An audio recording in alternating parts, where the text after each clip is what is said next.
our brain's complicated. We have maybe 3 levels of brain if you want to divide it that way, but our cognitive brain, what we think, is only part of where we live. We think it's kind of the whole thing. It's just, well, I'm a thinking person.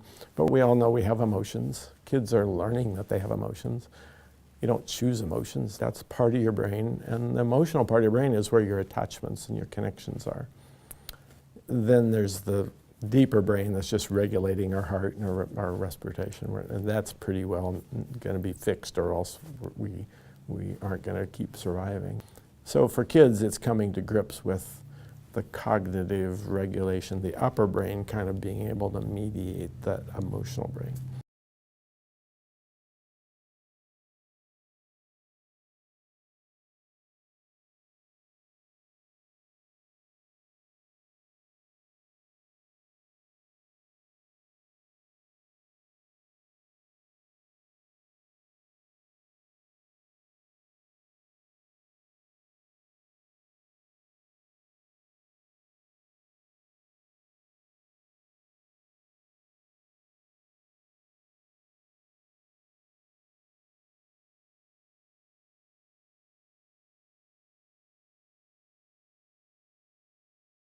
Sometimes with toxic stress or repeated stress, kids get their emotional fear mechanisms kind of set always on alert or high alert, and they're just afraid all the time because they needed to be, or because they're afraid and there was no one around there.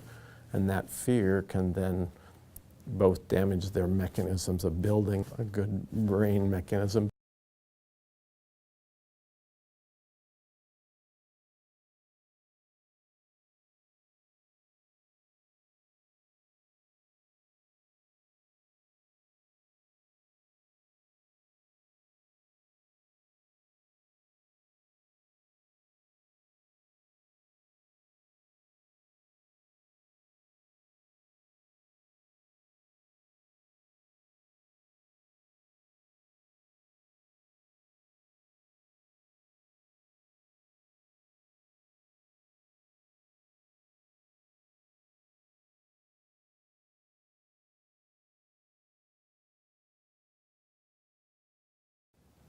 Well, trauma and stress are different. Stress is a normal physiologic reaction. It can be very severe stress or a little bit of stress, but when we use the word trauma, we really mean causing an injury. That's kind of stress that would cause an injury. And with childhood experiences, that's usually lots of stress over a bit of time and without the buffer of a relationship.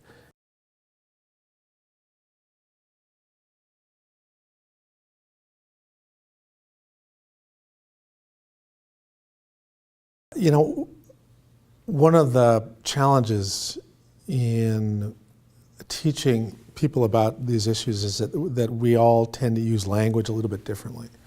I think over time it's going to be really important for people to start being a little bit more precise about what some of these different terms mean. I know, for example, the ACEs, the Adverse Childhood Experiences, refer to a specific set of experiences that could broadly fall into the category of bad things. And then there are people who talk about developmental trauma, and they're talking about things that might include an adverse childhood experience, but that concept of developmental trauma actually is quite broad. It's broader than just the simple adverse childhood experiences.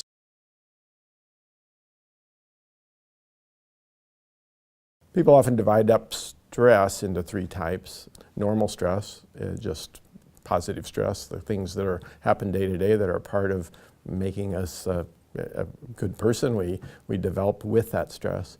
Then there's tolerable stress, which is really stress we wouldn't like to have, we don't want to have, but it's tolerable or survivable because we have a relationship, we have someone that we're connected to that can help buffer that stress.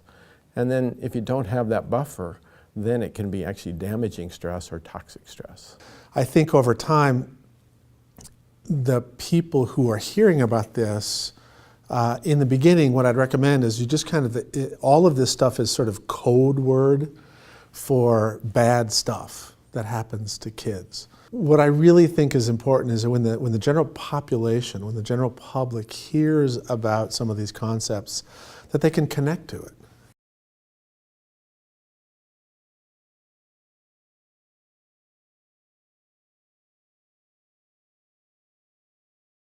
If you don't have a relationship, if it happens without that buffer, if you just need to think about, we talk about attachments, we talk about loving relationships and caring, but those are actually things that are true in a kid's environment that affect their brain and protect them from lots of things.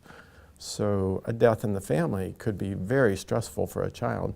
They'll mourn, they'll have a reaction, but if they have a relationship, then it's not going to be damaging to them. It will be something they can survive and grow and build from. Not that it won't affect the child, but it won't damage them in a way. But if you then don't have that relationship, if you have a child in isolation or who's being neglected or doesn't have connections or loses connections one after another, doesn't have good stable relationships and attachments, then that can become toxic or damaging.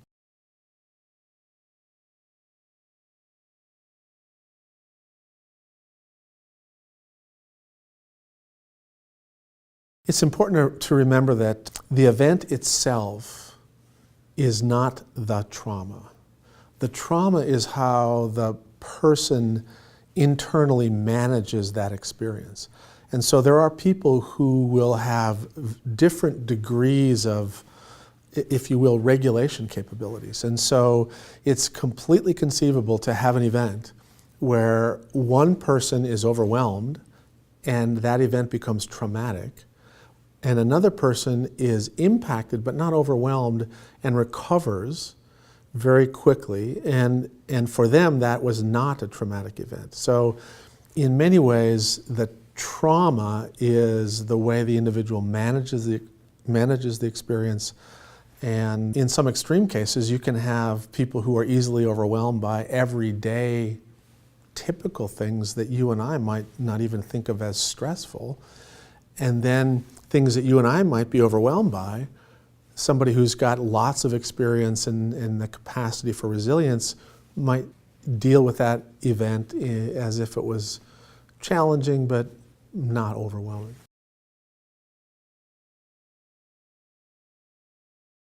By self-regulation, we're really talking about essentially frontal lobe development, where you're learning to regulate your emotional reactions and your behavior and your responses. You have to, in a sense, buffer yourself a little bit by having some controls. Well, kids at 2 and 1 don't have that at all. I know 2-year-old is regulated very well, but we expect 5-year-olds to be better, able to self-regulate. So I think they mix up with stress only because the timing of one and the other, and stress can interfere with self-regulation. So it interferes with that development, that frontal lobe development.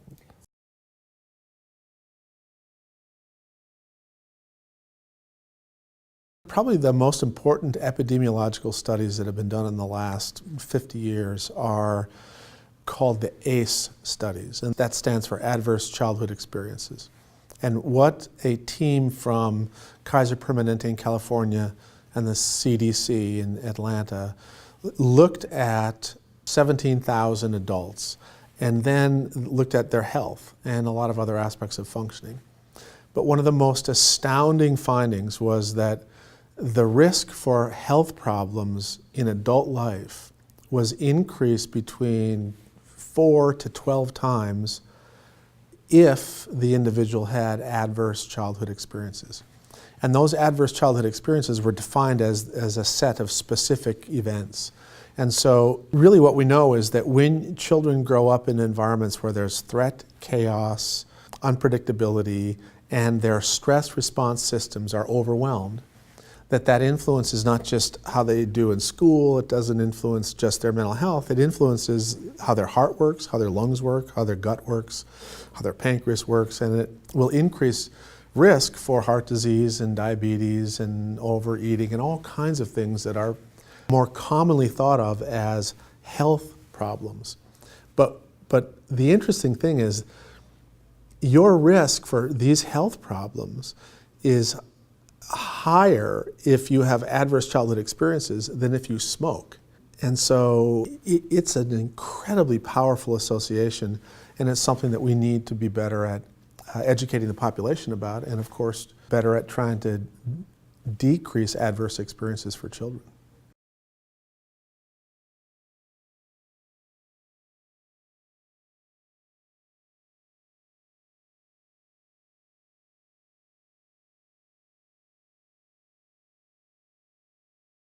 Maybe one thing is to think about is to differentiate a little bit neglect from toxic stress, because neglect keeps kids from developing those brain areas, and toxic stress may damage those brain areas, and they both can be very, very severe and make it hard for the child to be kind of normally reacting to you.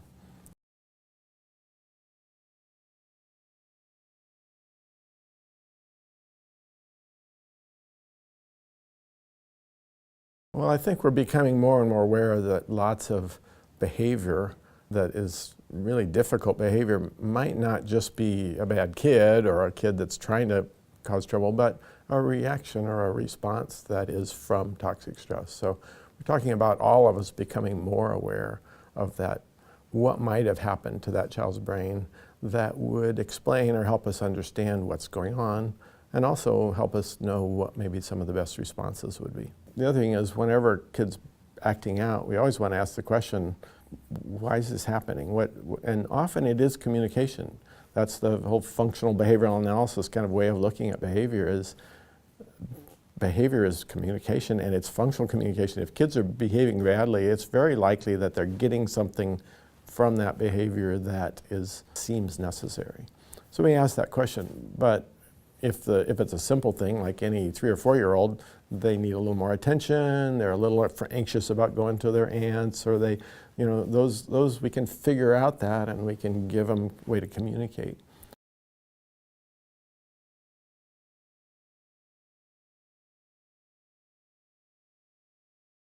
It's important that you know the development that is normal for children this age. You know what milestones they should be reaching, because we're going to want to compare that behavior to the behavior that we're seeing in these children. So sleeping and eating disruptions are often a symptom of trauma.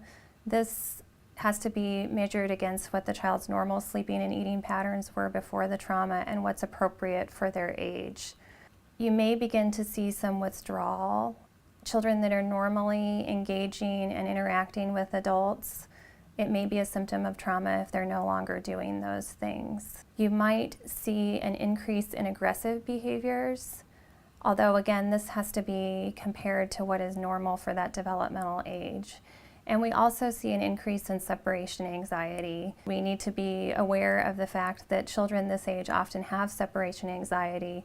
This would be above and beyond what is normal or a new behavior for that child. Inconsolable crying could also be a symptom of trauma, although in some children this could be due to other things. So we want to be aware of the child's medical history and make sure there's not a medical problem where they're unable to be soothed, that this would be a behavior that is again different from what was going on before the traumatic event. New anxieties or worries that the children may have that again are not developmentally appropriate are also a symptom of trauma.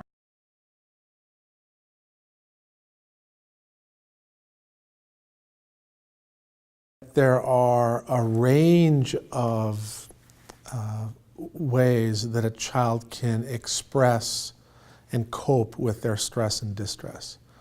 And that just because a child is not acting out, just because a child is not having temper tantrums or having bedwetting or some of the classic externalizing symptoms, that they still may be hurting inside. And in fact, what we're learning is that more children than not, when exposed to developmental trauma, manage those symptoms and deal with it internally in ways that are very rarely easily observed by adults. So I think one of the most important learnings is to recognize that just because a child is not acting out and compliant and a good child doesn't mean that their life circumstances and their exposure to trauma has not impacted how they're functioning.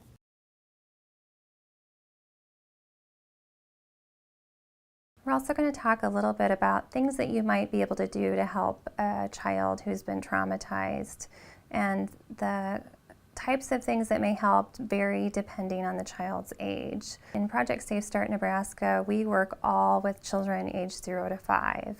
So a lot of the babies that we see are very dysregulated. They're unable to keep a regular sleeping schedule, they're not eating, they're not engaging, and they're difficult to soothe. And what we try to do is help every caregiver in that situation make the baby feel safe. And we do this by engaging them in a relationship that's consistent and that's stable and that's nurturing. So we encourage parents and caregivers to watch the baby and see what they need and respond.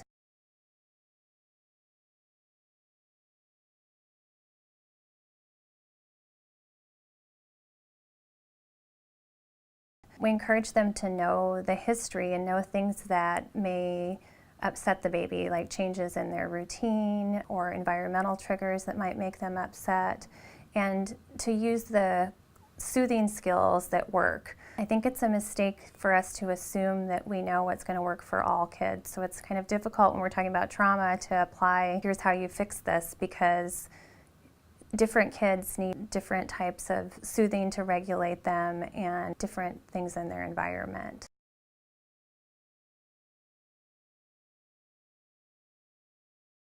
Probably the most powerful factor in both healing from trauma and being resilient to a traumatic experience is having a set of healthy relational connections.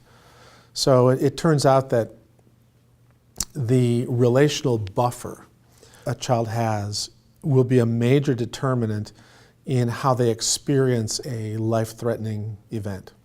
And so we found, for example, that it's a more powerful predictor of long-term outcome to look at the presence of healthy relational individuals in a child's life than it is to actually add up adverse childhood experiences. And so as we learn more about this field, I think what we're going to come up against again and again and again is that relationships matter, relationships are protective, relationships heal, and that most relationships that are healing are provided by people who are not therapists. And that's, I think, a really powerful message for the child care workers and the people who take care of children every day, teachers and foster carers and child care providers. They're the ones that are providing the therapeutic experiences. And even though they may not recognize what they're doing as therapy, it's therapeutic.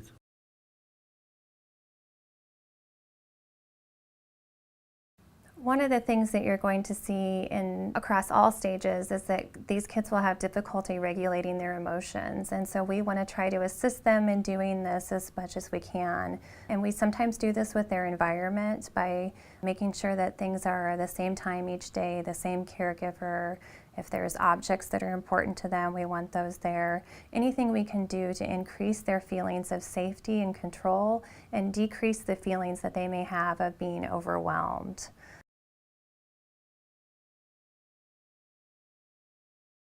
With children aged 0 to 5, some kids are really going to need and like to be held and rocked and touched, and other kids are going to have an aversion to that. So again, there's not a one-size-fits-all for these things. What we really want to teach people to do is to be reading the baby's cues, listening to the baby, knowing when they do certain things, when they hold the baby and rock the baby, it becomes quiet, or if that's not something that's working, that they don't continue to try the same things over and over again.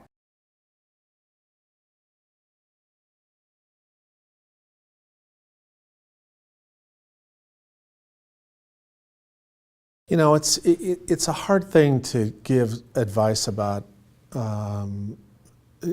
intervention that will be universally applicable.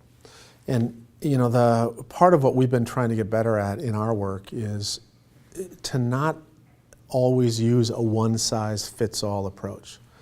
You may end up having two kids that have very similar behaviors that are troublesome, and as you get to know the child and the way they're put together, you would choose to use a certain kind of approach as opposed to another approach with a different child.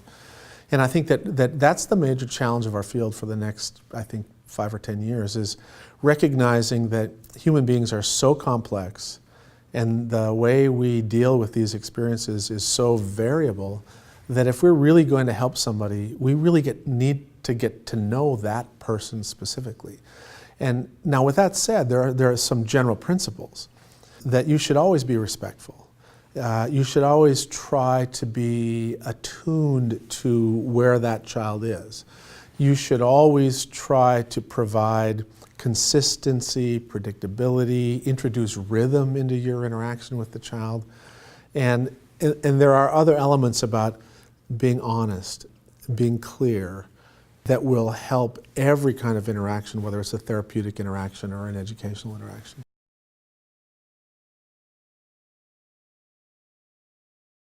We want to be aware with all of the age groups that behavior has meaning. So when we see these changes in behavior in infants and toddlers, we want to note the circumstances as they're occurring in, and we want to try to decipher whether or not that is related to the traumatic event.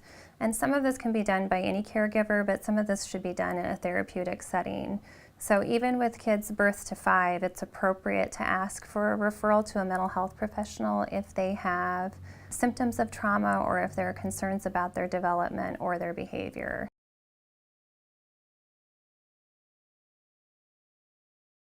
In children that are a little bit older, we're going to want to build on their positives and their strengths and their positive experiences.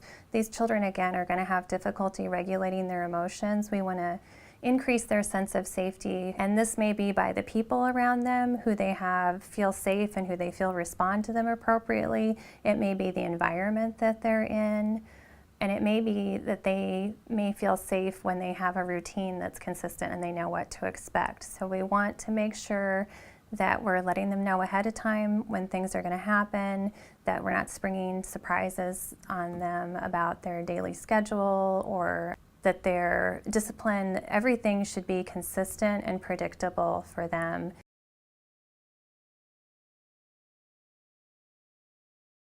Anyone dealing with young kids, to be a little gentle with yourself too. You're not always going to be positive. You're not always going to have the right reaction you would like to have, or that kind of unconditional love to someone, but you still can do it more and as much as you can, and not kind of beat up on yourself because, oh, that was a bad way to do it or whatever. Just kind of keep in mind how important that is. Most people don't recognize that they themselves probably had some sort of significant developmental challenge. You know, they may have come from a divorced family where there was some conflict, and that falls within the category of adverse childhood experiences, but they may not recognize the impact that that has played in their health. And I think most important, especially with young children, is to be aware of our own reactions to the stress of caregiving or the child's behavior. These children are going to be particularly impacted by the caregiver's response to them. So they need a caregiver who is calm and confident that they can help them regulate, and who's consistent, does the same things over and over again, that they can predict, if I need help, this is where I can get it. And since they don't have language, their behavior is the way that they're going to communicate this to us.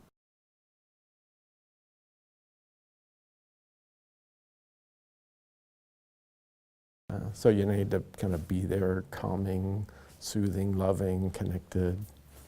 Humor is really important for parents to be sort of mediating that. And the caregiver should be aware that one day, something that may work very well for a child, they're going to school, it may work for them one day for the caregiver to be very firm and insistent that they are getting ready for school. And the next day, that may not work. So they're going to have to gauge whether or not that's a time where they need to deviate and be flexible and sit down with the child and talk to them when they're a little bit older about what's going on that day. They need to be able to, again, read those cues, and it should be easier in older kids, although kids often don't tell us, they show us how they're feeling. So caregivers need to be sensitive to the fact that sometimes misbehavior, temper tantrums, behaviors that seem regressive or younger than they are not because the child's acting out and being naughty or bad. They're because the child's having significant anxiety. And they're looking to the adults in their environment to reduce that anxiety for them.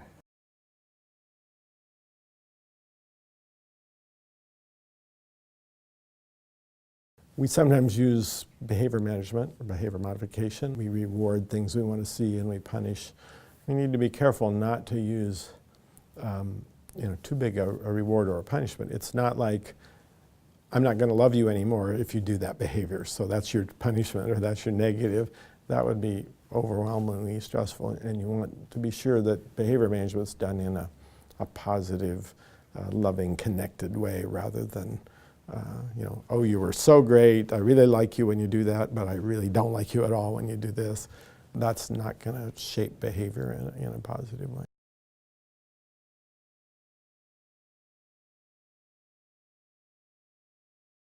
Trigger is a really important concept for a lot of reasons. We sometimes think about them in terms of substance abuse, that we know a substance abuse user might have a trigger. But really it's just a reflection of our brain's capacity to learn very quickly things that are vitally important and remember them forever. It can be positive or negative. I tell in my training just about a trigger I have. If I drink a grape soda right now, just the grape taste will trigger a memory of my grandmother in Scotts Bluff. In fact, I can remember when I have that experience, I remember her house on 3rd Avenue, what the back porch looked like, what the stairs went to the basement, and right under the stairs there's a case of pop. Grape pop apparently was my flavor because that memory is tied into my brain. I think about her. I mean, I spent summers with her, so she was a very loving, good-humored, kind person that I was obviously in love with as an attachment, and she attached to me. That's a real positive trigger. But if it was a negative thing, I also spent several hours under a brass post bed in the basement when there was a tornado coming through Scotts Bluff.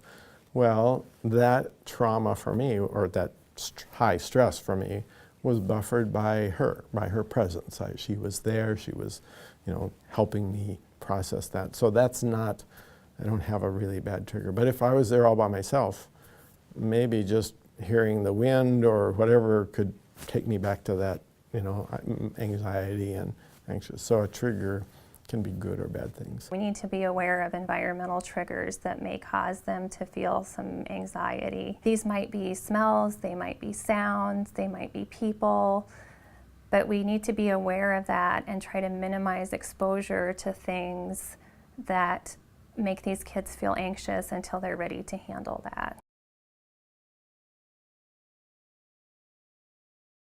It's hard not to take it personally. In the extreme, I know a story recently of a parent who was really looking at their 2-year-old like the 2-year-old was laughing at them or making fun of them. Well, a 2-year-old's not going to be making fun. That's not going to be the function of them, but that laughter was really part of dealing with stress. And when the parent could turn it around a little bit and say, they're not making fun of me. They're dealing with stress, or they're anxious. You can take it. Well, that's a pretty extreme example of taking it personally, but we all react to behavior, and sometimes we react, as if they were doing it to us on purpose. And if we can step back a little bit and say, it's not me, and it's not that they want to do this, but something is making this child have this behavior, and maybe they are trying to drive me away. None of us had the perfect relationship, perfect growing up. I mean, everybody has things in their childhood that may be better or not so good. And we just have to remember, our own responses.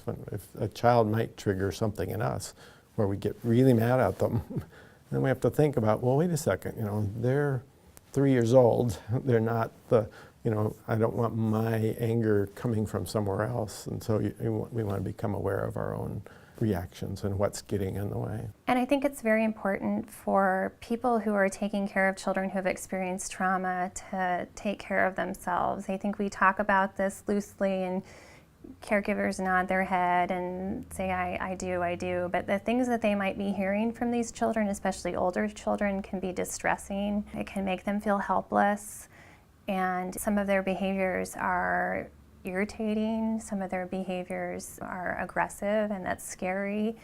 So we really need to make sure that when we're there with them, that we're fully present and that we're able to help them reduce that anxiety and feel safe. So when a caregiver is not able to do that, they're just kind of reinforcing to these kids that this is, this is how adults are in my world. So we don't want to reinforce that. We want to reinforce that, this person is safe, they're loving, I can go back to them, they're going to protect me, they're going to help me calm down when I need it, and they understand, they get kind of what's going on with me. The key message is that you matter, that what you do makes a huge difference in influencing the development of the child's brain, influencing how they function emotionally and socially and cognitively, and that even though they may not sometimes feel like they have all of the professional labels and all of the learnings that are out there, that's in the end not as important as being present, attentive, attuned, and responsive. And in fact, the most therapeutic person I ever met was a janitor. He was incredibly compassionate, always present, always selfless in the way he interacted with children. And I can guarantee you that he had more impact on those kids than I did.